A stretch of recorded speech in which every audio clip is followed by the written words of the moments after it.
Você até tocou numa coisa interessante, você falou de um parque, né? E a gente tem esse conceito de que Búzios seria uma cidade-parque. Né? Não, eu acho que ela já é. Só que ela já é uma cidade-parque. 20% do território de Búzios é verde. Né?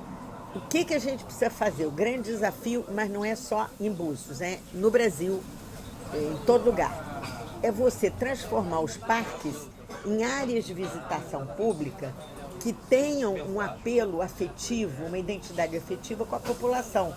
Porque muitas vezes são áreas imensas que, por razões de pretextos científicos e outros, você não deixa ninguém penetrar. E acaba que aquilo vira um terreno sem uso e sem utilidade. Então o que acontece? As pessoas acabam invadindo e ninguém liga. E usando da pior forma possível. Então eu acho que a gente tem que ter realmente uma prefeitura que entenda que o parque é um tremendo ativo e atrativo para a cidade, né? Que ele pode ter mil utilidades, inclusive valorizando o turismo ecológico, que hoje é uma das áreas do turismo mais poderosas. Em Búzios a gente tem áreas fantásticas para isso, inclusive aquele terreno chegando ao centro da cidade, que é uma área enorme, tem 3 lagoas ali dentro. Então, aquela área ali pode ser... há um projeto muito bonito aí, que eu acho importante, que é de unificar aquela lagoa, né? Fazer uma junção daquelas lagoas ali, sempre dar uma ocupação leve e de qualidade, e abrir o parque para visitação, entendeu? Sim, com espaços gostosos, né? Por exemplo, as trilhas. Você sabe, qualquer lugar do mundo, cidade que tem trilha, é extremamente atrativa para quem vai em busca de uma atividade ao ar livre, de uma atividade, enfim, uma área... Caminhada simples, caminhadas, que seja, né? Uma curtição da natureza, de ver a natureza local. Exatamente, né? que estimulam o exercício físico.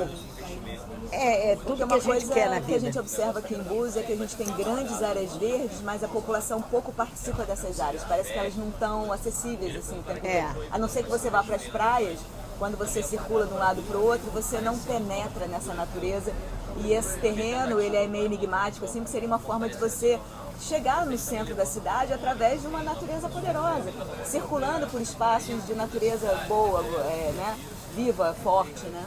Inclusive você tem hoje, em todos os lugares do mundo, esses parques que você cerca de áreas para caminhadas, circulação para das circulação pessoas, de bicicleta. Agora nós vamos ter aqui algumas delas, né? Que já estão programadas em torno do Golf Clube, enfim, e eu acho que Búzios precisa consolidar uma coisa que ela nunca conseguiu fazer, e eu acho até criminoso que não tenha feito, que é a sua vocação para esportes náuticos.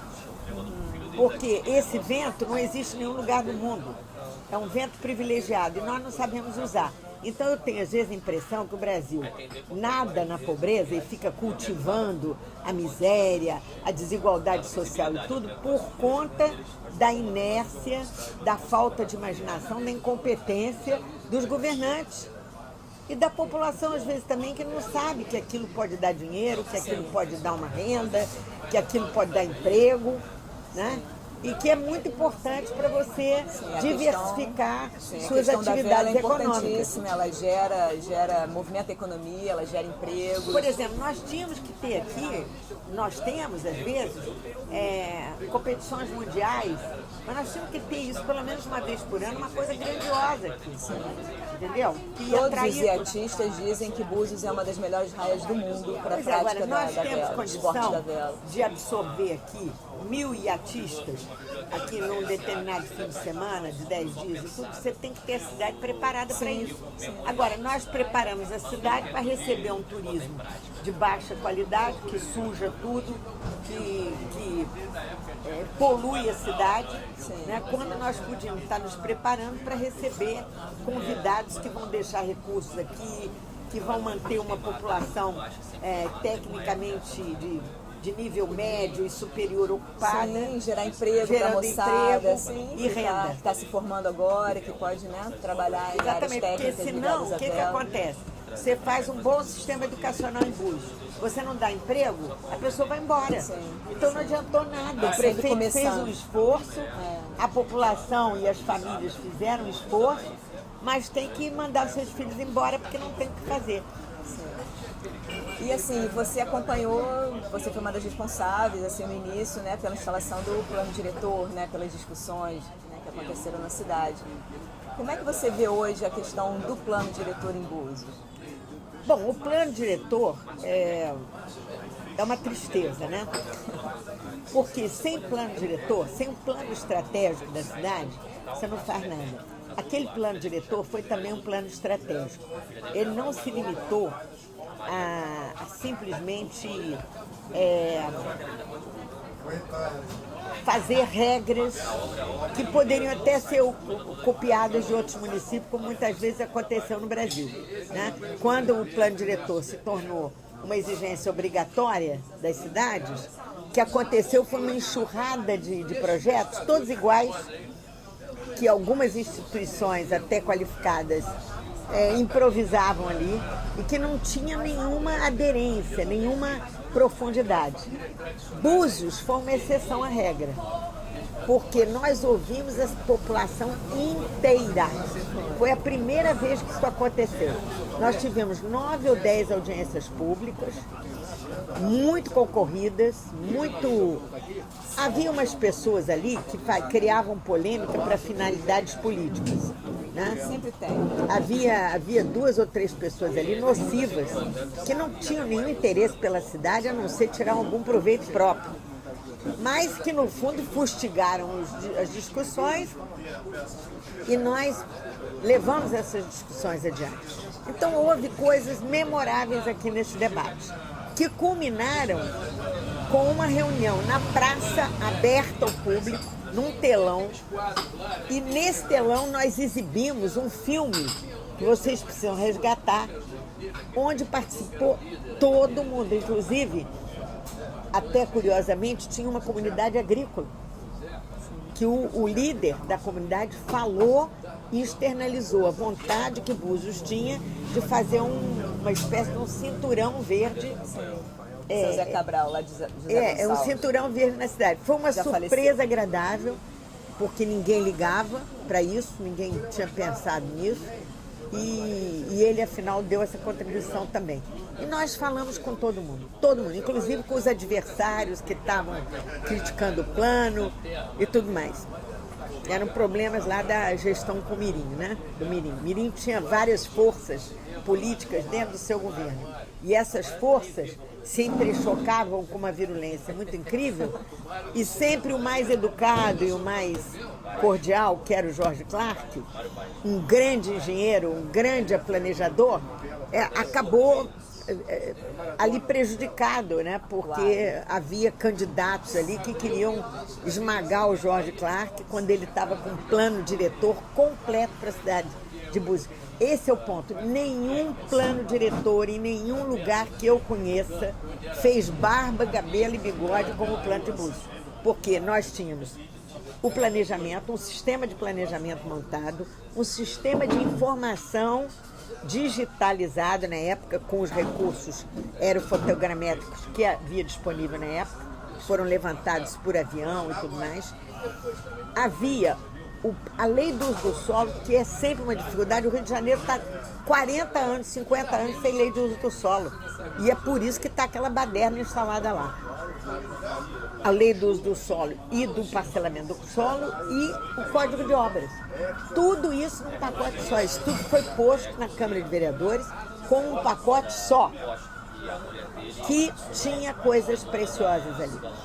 Primeiro, nós pesquisamos a questão ambiental, chegamos à conclusão que tinha que haver, e tinha uma proposta para o meio ambiente, um código ambiental para a cidade. E, logicamente, a nossa preocupação hoje é ainda maior, é com o oceano, porque Búzios está vocacionada para ter uma área avançada de estudos oceânicos, que seja da UERJ, da UF, da Federal do Rio de Janeiro, etc. Aqui nós poderíamos ter isso, né? Os peixes de Búzios estão acabando. Quem frequenta Búzios como eu há tantos anos sabe, vocês sabem muito bem que cada ano que passa determinadas nós espécies temos são menos. mais Agora difíceis. eu tive dificuldade porque não tinha lula ali na peixaria. Não, agora a lula vem de Cabo Frio, tá muito Arraial, cara, pequenininha, de Arraial, pequenininha, cara, não sei o quê. Enquanto isso, os barcos de Santa Catarina pescam Aqui os na peixes nossa hora. todinhos, levam para Santa Catarina e depois voltam de caminhão congelados para o Rio de Janeiro. Isso, e para Búzios. Isso me dói o coração. Nós não podíamos admitir uma coisa dessa. Se Búzios é uma cidade de pescadores, que nasceu por obra dessa comunidade de pescadores, nós temos que preservar o peixe. E os pescadores, Vários valores logicamente. ligados a O isso. pescador não pode abandonar essa cidade, Agora, porque você- ele é o símbolo da cidade. O que ainda te traz para Búzios? Por que você vem sempre? Olha, eu acho que é uma cidade lindíssima, é uma cidade amável e é uma cidade onde você tem uma qualidade de serviço que você não tem nas outras. Às vezes você vai para uma cidade bonita, interessante, mas o que ela tem para te oferecer é pouco para o que você gostaria de ter, né? Então, Búzios tem sempre isso. Às vezes eu brinco. Eu digo, eu venho do Rio de Janeiro para Búzios, às vezes para comprar uma coisa, até numa delicatessen, melhor do que eu estou tendo acesso no Rio de Janeiro com facilidade. Não estou dizendo que não tenha, mas é uma lá não sei onde, etc., que eu tenho que procurar. Aqui é certo e seguro, porque há ainda uma qualidade que é muito importante. Agora, eu vejo também a deterioração social. Por exemplo, eu não entendo por que Búzios não poderia ter uma legislação semelhante à que nós temos por exemplo, em Fernando Noronha. Capacidade de carga. Capacidade de carga, restrições ao uso dos recursos naturais, as entradas e tudo mais. Por que não temos aqui? Será que é porque o nosso governo estadual não é capaz de defender os interesses do Estado ou das suas cidades mais nobres? Por que Búzios, na verdade, é a segunda cidade em atratividade. Porque eu não vou comparar Búzios com Rio de Janeiro nem com São Paulo, certo? Porque Búzios, Rio de Janeiro e São Paulo são capitais, são metrópoles. Né? Mas vamos tirar as metrópoles dessa história. Você só tem o Parque de Iguaçu. E o Parque de Iguaçu é puro fruto da inteligência e da capacidade gerencial dos paranaenses. Porque os paranaenses que ocupam os espaços nobres do meio ambiente, em Brasília, etc., lutaram para fazer a mudança no Parque de Iguaçu e deixando, por exemplo, o Parque da Tijuca em segundo plano, abandonado. E a mesma coisa Búzios. Por que Búzios, com 30 mil habitantes, não pode ter uma legislação restritiva para não ser invadida e depredada do jeito que ela está sendo? Você não pode ter espaço livre assim, que todo mundo vem a hora que quer, como quer. Tem que haver restrição.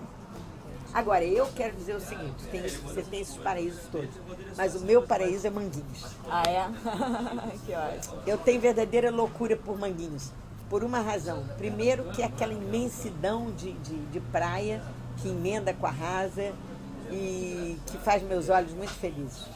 Segundo, é a água quente da minha infância, das praias do Nordeste. É a única praia do Nordeste que a gente tem no Rio de Janeiro. É verdade, porque água está quente. sempre a água gostosa, Um pôr do sol maravilhoso. morna, pôr do sol, vento e caminhadas, né? Fazer aquela caminhada de 1 hora por dia quando eu estou aqui é uma benção de Deus.